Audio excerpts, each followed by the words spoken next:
아주 많은 신자들이 구약 성경의 하나님은 죄만 지으면 무자비하게 벌을 주는 무서운 분으로 인식하고 있습니다. 대신에 신약의 예수님은 병자를 치유하고 가난하고 상처받고 소외된 자들을 위로해 주었고, 심지어 율법으로 사형에 해당되는 간음을 행하는 자를 현장에서 잡아왔는데도 그 여인을 용서까지 해 주셨습니다. 예수님의 이렇게 따뜻하고 사랑에 넘치는 모습을 대비하니까 더더욱 구약의 하나님이 두려워집니다. 그러다 보니까 심지어 구약의 하나님과 신약의 하나님이 서로 다른 존재인가 싶은 얼토당토않는 의아심마저 생깁니다. 그렇게 생각할 수 있는 결정적인 이유가 하나 있는데, 여호수아가 가나안을 정복할 당시에 하나님이 남녀노소는 물론이고 가축이고 심지어 어린애까지 진멸하라고 명령하셨기 때문입니다. 또 그래서 기독교 외부에서 그런 점을 가지고 비난을 해도 우리가 마땅하게 제대로 변정을 못합니다. 그러나 여러분, 하나님의 진리는 사람들이 어떻게 받아들이든지 간에 단 한 명도 그 앞에 수긍 안 할지라도 영원하고 절대적이고 완전한 진리로 남는 것입니다. 기독교 외부의 사람들이 그걸 가지고 문제 삼는 것은 사실은 그 사람들은 하나님과 아무 관계가 없으니까 크게 문제될 것이 없고, 오히려 신자들이 이 문제를 정확하게 해결해야 됩니다. 그렇지 아니하면은 신앙생활에 부정적인 영향을 끼치는 거죠. 우선에 구원관이 제대로 정립 안 되고 흔들릴 수도 있고, 현실적으로 그냥 삶에서 조금만 힘든 일이 생기면은 혹시라도 내가 지은 죄를 회개 안 하니까 구약의 하나님처럼 나를 지금 벌을 주고 있는가, 불안해질 수 있단 말이에요. 오늘 보신 본문은 바로 그런 의문을 분명한 해답을 제공해 주기 때문에 한 번 더 살펴보고자 하는 겁니다. 아브라함의 현재 상태가 어떻습니까?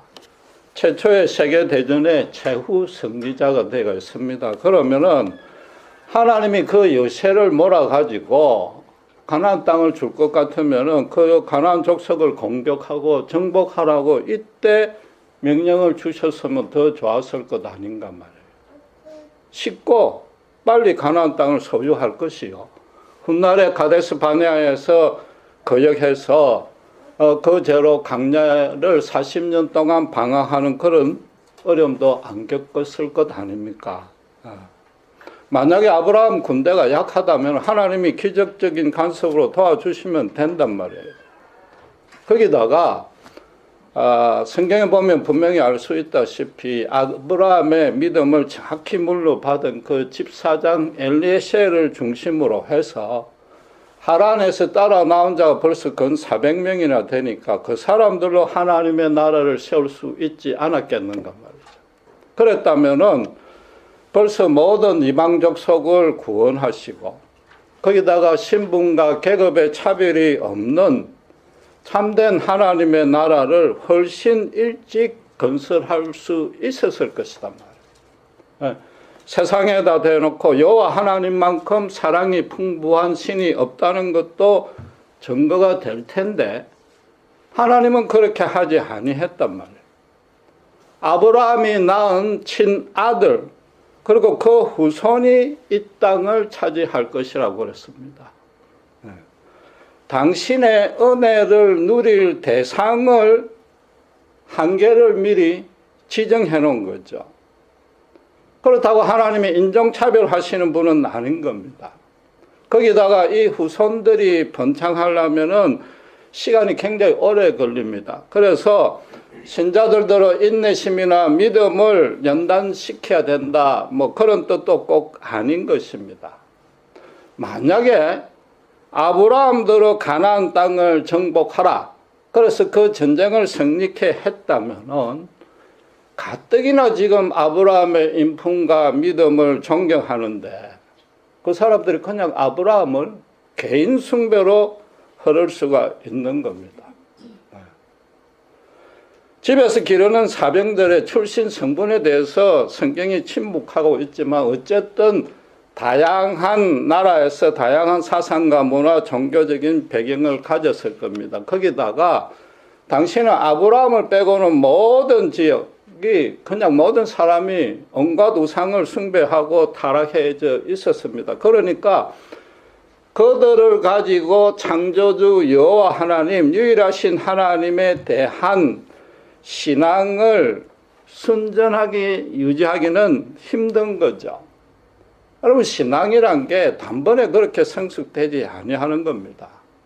거기다가 현대도 그렇지만은 고대에는 더더욱 교육시키는 것과 신앙을 전수시키는 것은 부모 책임이었습니다.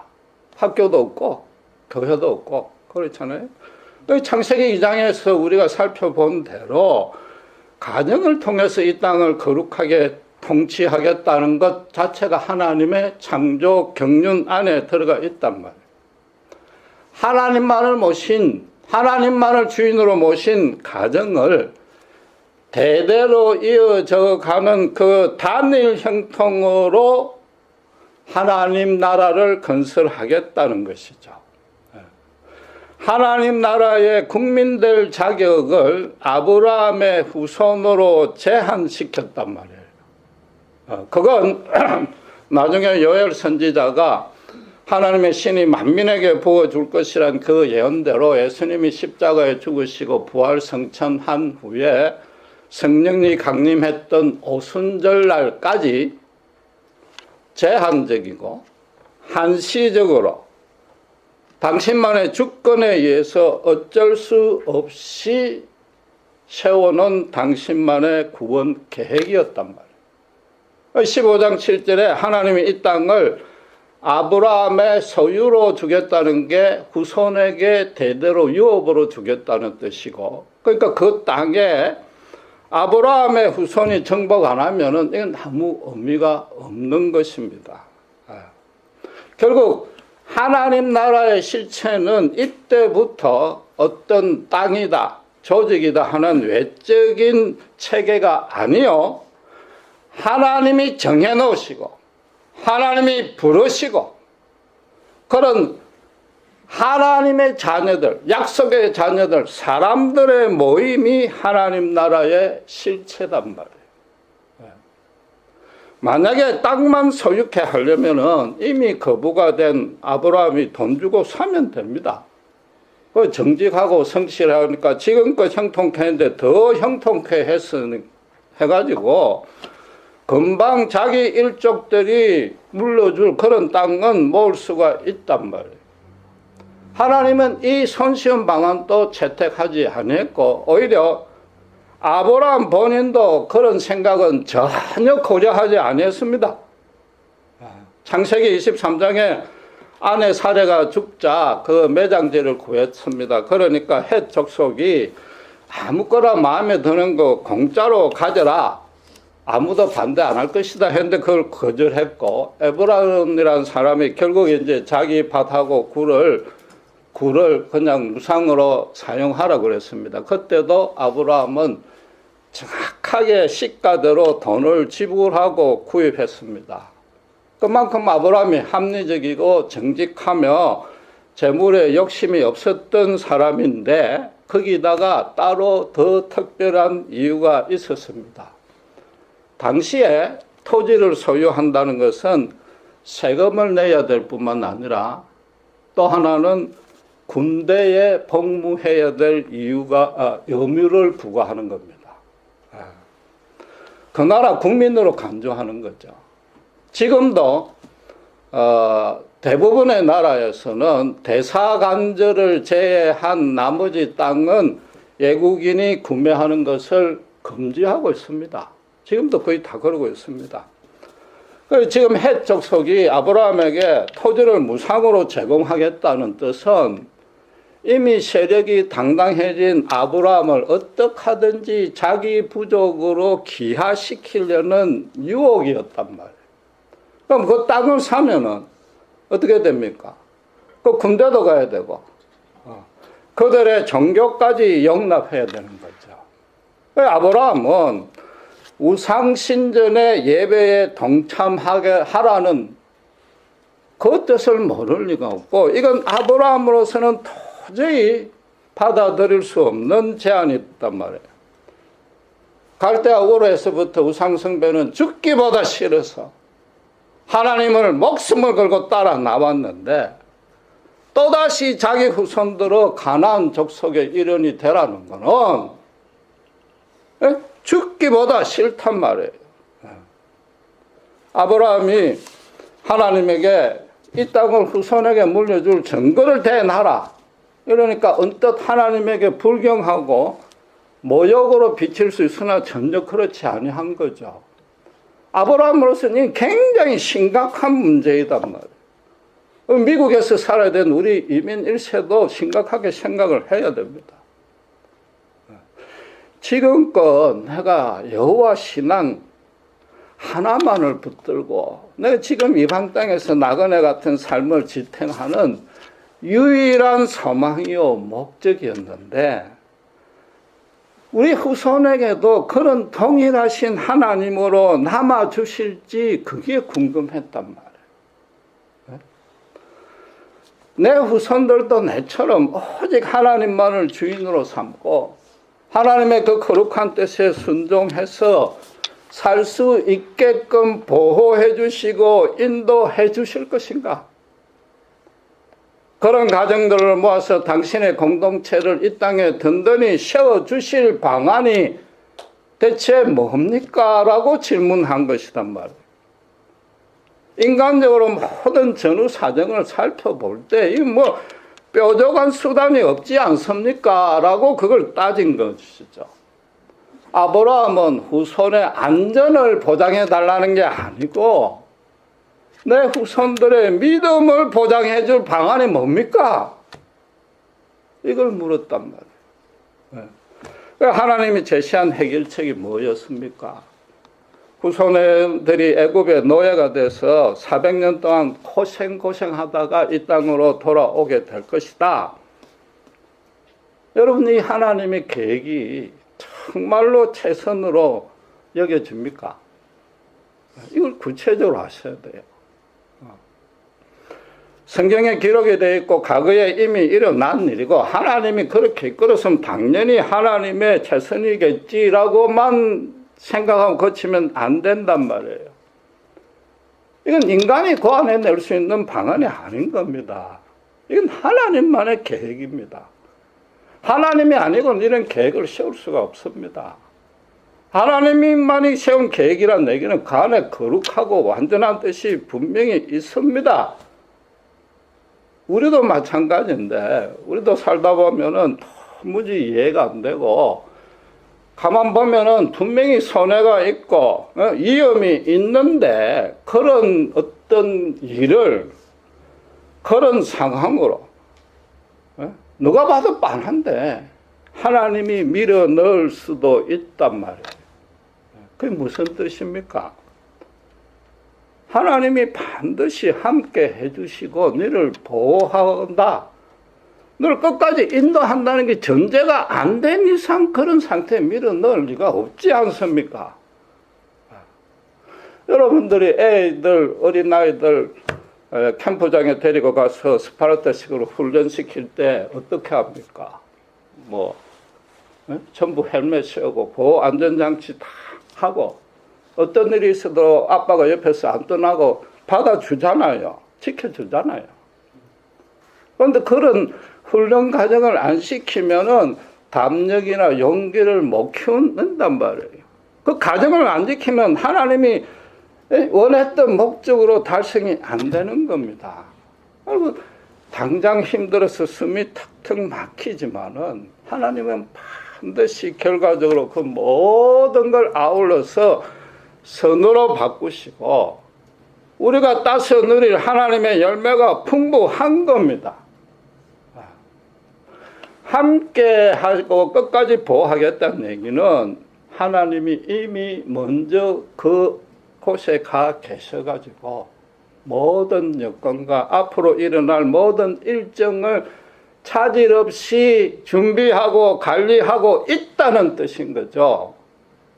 우리가 할 바는 믿음으로 그냥 한 발만 내디디면 되는 겁니다. 여러분, 세상에 어떤 신도 정확하게 말해서는 여호와 하나님 말고는 신이라고는 단 하나도 없고 인간이 고안해낸 신이라는 개념뿐인데, 그렇다 쳐도 어떤 신도 자기 백성을 400년간 다른 나라의 노예로 팔 계획은 못 세웁니다. 당연하지. 인간이 만든 종교니까. 그것도 임금비 한 푼도 안 받고 1년 365일 동안 그 비천한 최하층의 삶을 살아야 되고, 그들이 가서 한 일이 뭡니까? 이방 우상 신전, 왕궁을 장엄하고 화려하게 건축하는 일에 평생 동안 매일 부역했단 말이에요. 여러분, 이거 참 아이러니한 거 아니에요? 고대인들의 종교적인 관념은 신들끼리 경쟁해가 이기면 승리인 겁니다. 그러니까 이스라엘이 믿는 신이 여호와가 애굽의 신도 아니고 인간 바로한테 힘 한 번 못 쓰고 무력하게 패배했다고 인식하게 되는 거죠. 애굽 사람이나 가나안 족속이나 그 히브리 사람을 얼마나 우습게 여기겠습니까? 하나님의 진리가 세상에 어떻게 반응을 하든 영원히 하나님의 진리로 남듯이 유일하시고 참 하나님, 창조주 하나님은 세상 사람이 어떻게 판단하든 그분은 영원히 하나님입니다. 인간이 반응하든 증명하든 심지어 인간의 믿음까지도 하나님은 요구하지 않습니다. 하나님 스스로 당신의 당신다우심을 어느 누구도 부인 못하는 방식으로 반드시 드러냅니다. 믿든지 말든지 알아서 하라는 거죠. 결국 이 400년 동안 침묵한 것 같이 무력하게 가만히 있었던 하나님이 400년 후에 어떤 일을 벌였습니까? 10가지 재앙인데 그게 다 알고 보면 애굽의 우상신들과의 대적이었는데 아예 무참하게 패배를 시켰지 않습니까? 그것도 80 먹은 노인 한 명이 지팡이도 휘두르지 않고 하나님의 말씀을 대변만 하고는 이겼단 말이에요. 마지막에는 뭐예요? 세계 최강인 애굽 군대를 그 노인이 손가락 하나 까딱 안 하고 바다에 그대로 수장시켰고, 그 400년 동안 밀렸던 품삯을 애굽의 검은 보화 전부 다 걷어가지고 보상시켜 주었단 말이에요. 아브라함이 친아들 놓고 그의 후손들이 있다 할지라도 계속 가나안 땅에 머물렀더라면은 여전히 소수입니다. 어디 가도 안전하지도 않을 뿐 아니라 여호와 신앙을 포기하고 우상 종교로 개종하라는 해유와 협박과 핍박이 끊어지지 아니했을 거란 말이에요. 그들을 번창시킬 수 있는 이게 절묘한 방안이 애굽의 노예로 400년간 세상 어느 나라도 신경 안 쓰게끔 딱 보호하고 숨겨놓은 것이단 말이에요. 이스라엘 사람은 노예로 고생할 줄 몰라도 사실은 하나님의 놀라운 은혜의 장막이 400년간 그들을 붙들고 있었단 말이에요. 노예가 된 나라, 민족을 어느 나라가 그 관심을 두겠습니까? 신경도 안 쓰죠. 그런데 정말로 어느덧 하늘의 무별처럼 장성하게 됐습니다. 출애굽기 1장에 어느 정도까지 장성했어요? 세계 최강인 애굽 사람들이 잘못하면 자기들이 지겠구나. 얘들이 거역하면 큰일 나겠구나 두려워할 정도까지 그곳에서 장성케 되었단 말이에요. 이 하나님의 오묘하고 원대하고 완전한 계획이 여러분 납득이 되느냐 말이에요. 반면에 그 유업으로 받아야 될 땅인 가나안 땅의 사정은 어땠습니까? 16절에 보다시피 아브라함의 아말렉 족속의 제약이 아직 가득 차지 아니했다고 그럽니다. 이게 그냥 문자적으로 보면은 심판받을 만큼 충분한 조건과 상황이 안 되었다고 오해할 수 있습니다. 그러나 정확하게 따져서는 모든 세대의 모든 인간 사회에 하나님이 안 계시면은 그건 제약이 만연할 수밖에 없습니다. 타락으로 흘러갈 수 없고 언제 어느 때든지 당장 심판을 받는데 단 한치의 부족도 없으며 인간이 그 심판에 대해서 단 한마디도 항변할 수 없습니다. 아브라함이 갈대아 우르에서 풀려난 그 갈대아의 상황이 어땠습니까? 우상신전에 남창하고 창녀들이 있고 여기 중년지 아닌지 확실히 지금 모르겠는데 그들과의 난교 파티가 우상신에게 드리는 예배 의식이었단 말이에요. 거기다 풍요를 기원하는 위해서 아들을 산채로 불에 태워서 신에게 바쳤단 말이에요. 실제로 아브라함 시대 당시에 인류 역사상 최악의 타락한 예를 꼽히는 소돔과 고모라를 하나님이 본보기로 멸망시켰지 않느냐 말이에요. 지금 아말렉 족속이 제약이 가득 안 찬 게 아니에요. 표현을 그렇게 한 거죠. 그 말은 무슨 말이에요? 혹시라도 이들이 400년 동안 회개하고 돌아올까 봐 기다렸단 말이에요. 아이들까지 진멸시킨 거는 언젠가 얘기한 대로 성적으로 문란하면은 유전적인 계질이 많이 발생합니다. 나중에 애도 못 놓습니다. 실제로 가나안 땅을 최근에 발굴해 보니까 어린이들이 불구자가 많고 뇌에 구멍이 뇌에 손상이 난 그런 유골들이 많이 발견됐습니다. 가나안 땅은 하나님이 400년 동안 기다려도 전혀 해결치 아니었습니다.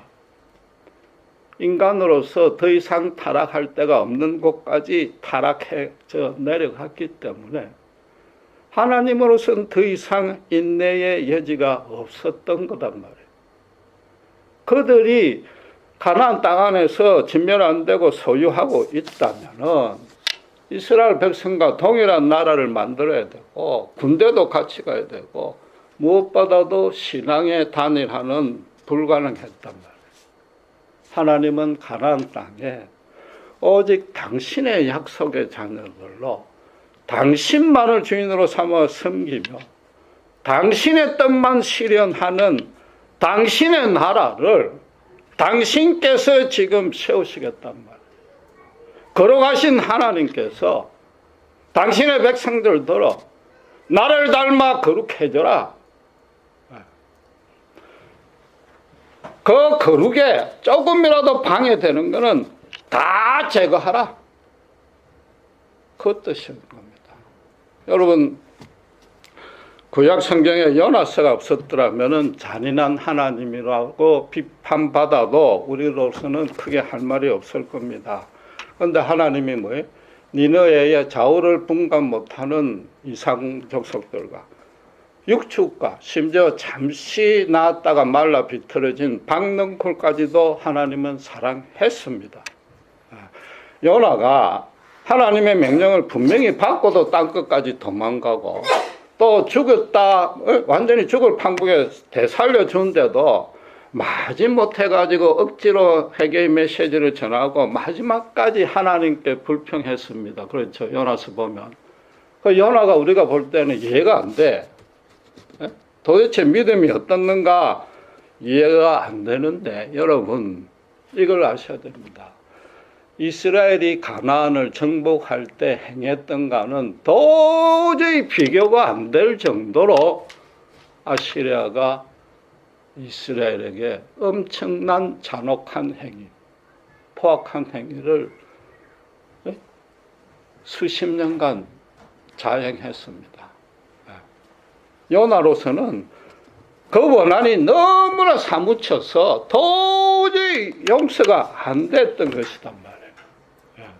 여러분, 여호수아가 가나안 땅을 정복한 이후에 이스라엘 상황은 또 어땠습니까? 하나님이 자기 백성인 이스라엘을 수도 없이 심판하고 징계했는데 누구를 통해서 했습니까? 이방 족속, 하나님을 거역하는 이방 족속을 갖고 했단 말이에요. 걔들이 침입하고 노략질 하도록 놔뒀단 말이에요. 엄격히 말하면은 이스라엘은 가나안 정복 때 말고는 단 한 번도 다른 민족을 침입해서 정복해 본 적이 없습니다. 율법에서 아예 금지를 시켜놨습니다. 전쟁을 할 것 같으면 하친을 먼저 청해라고 그랬단 말이에요. 지금 이건 무슨 뜻인가 하면은 어떤 아주 선하신 분이 갱들, 불량 소년들을 어떻게 하든지 해결시키려고 자기 집에 데리고 와서 다 먹여 살리고 아들은 밖에 나와서 자기 혼자 돈 벌고 고생하라고 내보낸 셈인데 이 갱들이 끝까지 해결 안 하고 다 형무소 갔단 말이에요. 그건 바로 그것이단 말이에요. 하나님은 이스라엘에게 계속 재칙을 한 거죠. 부모는 자기 친자식이니까 사랑할수록 더 매를 때린단 말이에요. 더 중요한 것은 이스라엘이 하나님에게 그렇게 거역하고 반역했는데도 하나님은 또 용서하고 또 용서했었습니다. 죄를 지으면 징계했다가 또 구원해달라면 또 구원해주고 용서해주고 그거를 계속 되풀이 한 게 이스라엘 내내 역사잖아요. 심지어는 어떤 때는 회개도 안 하고 구해달라고 기도도 안 했는데 하나님이 스스로 안 되겠다 싶어 풀어준 적도 있단 말이에요. 바벨론에 포로로 갔을 때도 성경에 보면 그 안에서 얼마나 잘못된 죄악을 저질렀는지 모르는데 하나님이 어떻게 바사왕, 페르시아 왕을 시켜서 그냥 바로 개안시켜버렸단 말이에요. 거기다가 이스라엘이 징계받은 이유는 하나입니다. 도덕적인 죄로 징계받은 게 아니고 전부 다 우상숭배의 죄로 징계받았단 말이에요. 이런 하나님이 어떻게 잔인한 하나님이냐 말이에요. 그러니까 하나님이 뭐래요? 신약의 하나님인 예수님이 7번까지도 7번씩 7번까지도 용서해 주라고 말씀하실 수 있단 말이에요. 하나님만이 하실 수 있는 용서를 너희에게 이미 베풀었다 이런 얘기죠. 예수님이 원수까지 사랑하라고 분명히 명령하셨습니다. 그런데 여러분 솔직히 따져서 우리 모두 그렇게 순종할 걸 기대하고 말씀하셨겠어요? 천만의 말씀이죠. 어느 누구도 그걸 제대로 못 지킨다는 걸 알고 하신 말씀이에요. 그렇다고 무조건 목표치를 올려놓으면은 그 비슷하게 신용이라도 하겠지 그렇게 치사한 하나님이 아니에요. 예수님이 바라는 거는 너희가 내 자녀라면은 제발 이렇게 대해달라는 하나님의 간절한 소원을 말씀하신 거예요. 구약의 하나님이 원수까지 진멸하라 해도 그것도 마찬가지단 말이에요. 죄로 가득 찬 이 인간 세상에 제발 하나님의 선으로 가득 채워달라. 이게 내가 원하는 바다. 그 말씀이단 말이에요. 이스라엘이 그렇게 완전히 진멸하지 아니할 걸 하나님도 미리 아셨습니다. 그러니까 율법에 뭐라고요? 너희 중에 우고하는 이방의 객들을 학대하지 말고 너희처럼 사랑하라고 언제 줬어 그 율법을? 가나안 정복 명령 내리기 전에 시내산에서 이미 모세에게 그렇게 주셨단 말이에요. 여러분 하나님이 어떠신 분인지 구태여 성경을 볼 필요 없습니다. 구약의 하나님이 진멸하라는 것은 그 원수를 진멸하는 그 원수는 죄악입니다. 죄악입니다. 신자가 절대로 공존할 수 없는 그 죄악을 진멸하라는 것이요. 신약의 하나님이 원수까지 사랑하라는 것은 신자라면 반드시 품어서 용서해 줄 죄인을 끝까지 사랑하라 그 말인 겁니다. 우리 한국은 400년은커녕 겨우 36년 일본에 압제당했는데 그걸 직접 겪지도 아니하는 우리 2세, 3세들이 솔직히 말해서 일본인을 진정으로 사랑하는 사람 우리 가운데 아무도 없을 겁니다.